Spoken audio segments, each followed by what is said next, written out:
Ang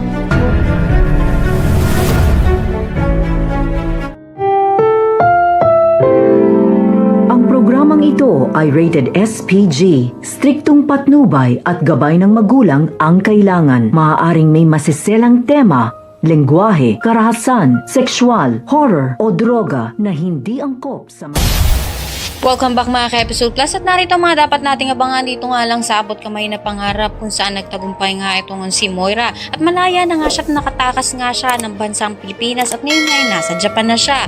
Tinawagan naman nga siya nito ni Doc Benitez upang balaan na naroon din daw ito nga sila Lynette at si Annalyn kaya naman mag-iingat nga siya at dito na nga rin tatanungin nga nito ni Lynette ito nga si Doc Lyndon kung may gusto nga ba ito nga sa kanyang anak na si Annalyn. Sa kabilang banda naman nga ay kinumpronta naman nga nito ni Zoe itong kanyang ama na si Doc Tanyag na bakit kailangan pa nga raw i-broadcast na wanted nga raw ang kanyang mami. Subalit ayon nga dito nga kay Doc Tanyag ay nakatakas nga daw ito ng bansa kaya kinakailangan mahanap nga raw nila ito.